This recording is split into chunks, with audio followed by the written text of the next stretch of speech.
I don't have nothing against Hispanic people in general. Like, for instance, let me give you instances. When I go to a store and the clerk is Hispanic, I don't dislike her.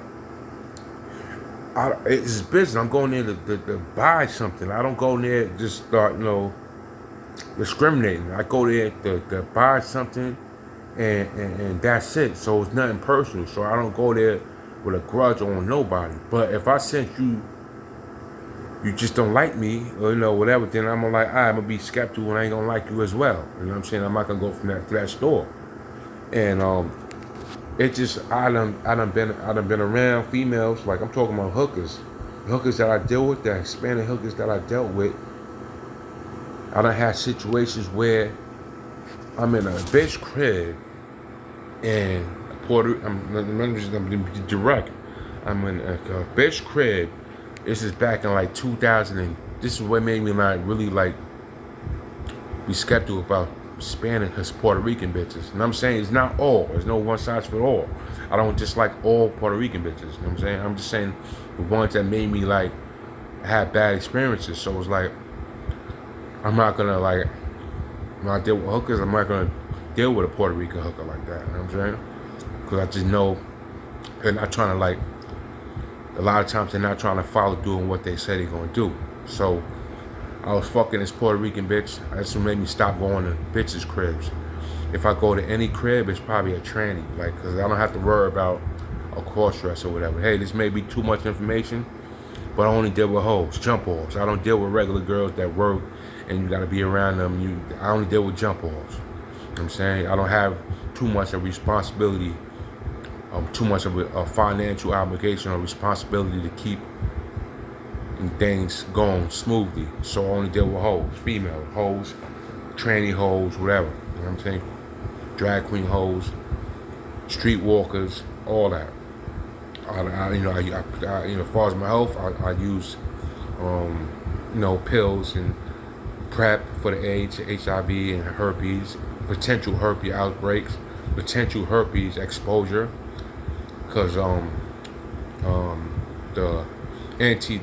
prep is like an antiviral, so and herpes and AIDS, those are all viruses. So once you get it, it's a wrap. It's in your system. So I prevent myself from getting them. So I pop those two. I pop a prep. It's gonna cover both, mainly AIDS, exposure to AIDS, but also exposure to a herpes. And I got antibiotics as well. You know what I'm saying? So I pop all that and I keep a good, healthy system. You know what I'm saying? It's just, I gotta keep my bases clear and covered. So when I deal with hoes and females that's gonna jump me off. I'm looking for jump offs. I'm not looking for wifey. I'm not looking for baby mamas. I'm not looking for someone to bring home to my mom. So I lost my mom in 2006.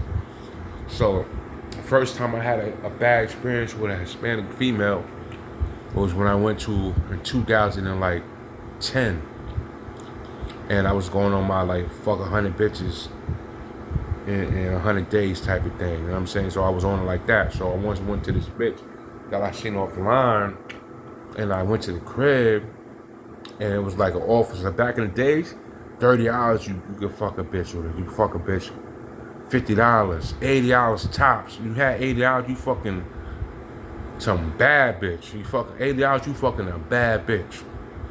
Those were the prices back in 2009, 2010. You fucking a bad bitch, a baddie, for $80. So I went to this one apartment, so I got this bitch that was popping off for 30. I was looking for hoes that was going for $30. And I went to the crib, and it was a Puerto Rican bitch, so I'm fucking her, whatever. And it was like 50, it was supposed to be $30 for 15 minutes. So I'm fucking her. And within like 5 minutes, the bitch is telling me that I gotta go. So, and I'm like what? I ain't gotta go. I got like 10 more minutes to fuck you. Somehow she managed to tell somebody, and some nigga comes, some Hispanic nigga comes, and I'm like, so I was like, all right. So I just took it as I just lost $30. You know what I'm saying, it's what it is. But from that experience, I was like, I ain't going to see no bitches at their cribs no more. Cause if I would have like, I'm on their territory, cause so shit can get ugly, and I didn't come prepared with a gun or nothing like that. I came there with just a regular I didn't think I had nothing on me. I was empty. I didn't have no money. I only had $30 to see that bitch. So once I got finagled for out of $30, I'm like, I'm not going to see no females in their cribs. I'm not going like say if there's an ad like on the internet online, they got ads and they got bitches saying, you can find bitches, on the internet that tell you their location. You go, they drop the ad, and you go see the bitch. But I don't see that. I just go deal with regular females. I go see them off the streets, whether it be the subway or whether it be a bitch that's just walking around with idle time, look like she got nothing else to do. Those are all jump offs to me. You know what I'm saying? I don't go to girls that got jobs because they got something to do. They're preoccupied and they're not trying to jump me off. You know what I'm saying? Without like controlling the situation. So I don't fuck.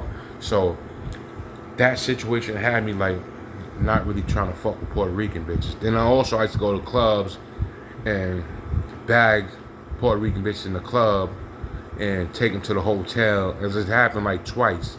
I think one or twice. And they don't want to fuck. You know what I'm saying? So I'd spent money for a hotel.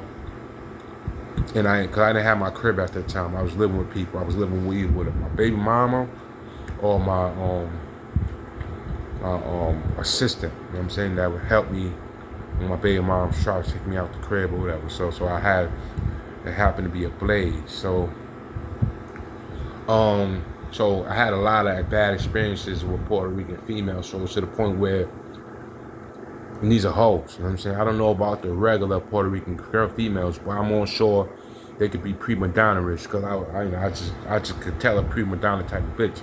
Talking about the young ones, like 20s and 30s. A lot of times when the Puerto Rican bitches start getting old, like in their 30s and 40s, they start becoming like more friendly with niggas, you know what I'm saying?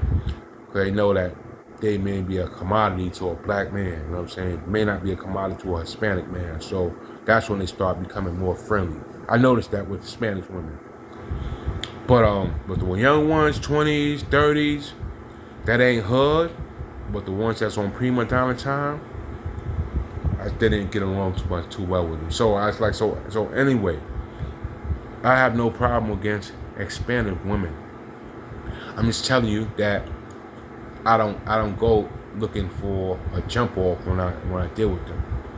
So I mainly don't deal with them. You know what I'm saying? So if I do deal with them, it's like I go to a cashier that's Hispanic, or if I'm on a train, and or whatever the case may be. But I don't have no problem against no one. But I go on my experiences on how to, like, when I see anybody, I go on my experiences how to deal with them. So if I'm around a certain motherfucker and I notice the bad vibes, I'm gonna be distant. I'm saying I'm trying to be good money, but I can't be good money with someone that has bad intentions. So that's with anybody. I go on my past experiences, and I go on like the picture that you give me right now. And if I see something that's reminding me of my past, I'm just gonna raise my awareness. I gotta fall back. I gotta fall back from this individual. You know what I'm saying? I gotta avoid eye contact. I gotta create a distance. And that could be with anybody. You know what I'm saying? I got along with Hispanic men like that. When I was on Rikers Island, I didn't get along with the blacks on Rikers Island. The black gang members and shit like that, I didn't get along with them niggas. You know what I'm saying? So it was like I go into a crib and it'd be like a bunch of gang members and I didn't get along with them niggas. So I was like fucking popping off on niggas. Popping off, getting jumped on, all type of shit. So I got placed in a Latin King house. That was good money. I was riding with them niggas for like 5-6 months because I'm not Latin, so they can't tell me anything. You know what I'm saying? They can't put me under a structure.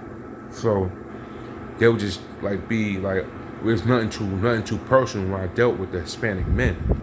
So we had an understanding, like, I'm not gonna violate you, you're not gonna violate me. I understand this is your house, so we're gonna work with each other. You know what I'm saying? Because I don't want to start a race war, because it's a lot of blacks in this Rikers Island. So let's just make things work. They're trying to keep their crib.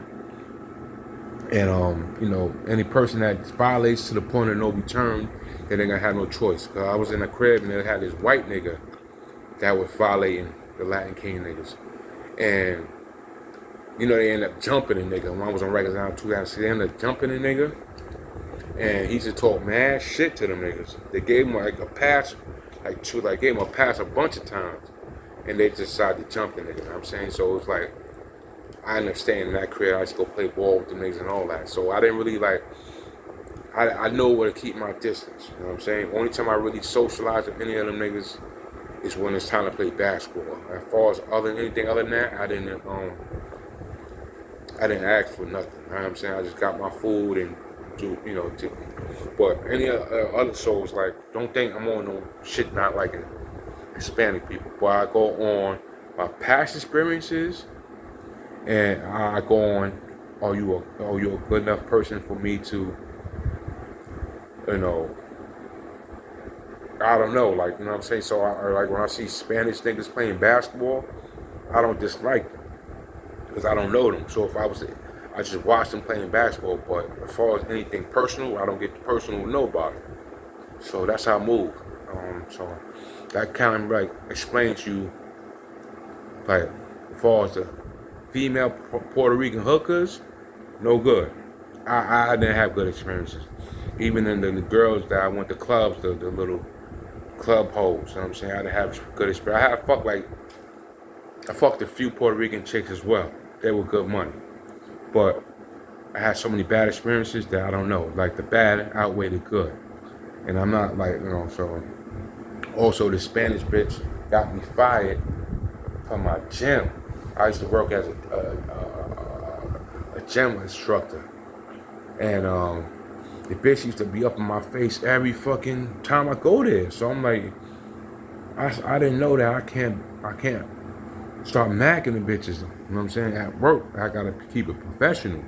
I'm a nigga off the streets that got a job. So I try to like cross that line and trying to smash, and that's what my downfall went wrong. And she'd be up in my face asking me questions. So I'm thinking I could smash, but nah. I had to keep it professional, and she got me fired. So it's like, I don't know. Like, well, in general, I don't, you know, I go on your vibe. If you don't like me, I ain't gonna like you. If you like today, I seen a Hispanic lady that was good money. Some of them bitches is good, cooler than fans. And some of the bitches, you know, don't like my style.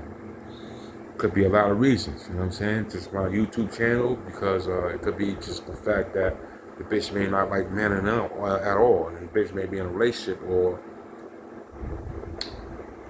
I don't know. It doesn't really matter to me because I don't get personal with nobody. You know what I'm saying? When I talk to cashier, it's nothing personal. I'm only on that store for one purpose, is to buy things and keep it pushing.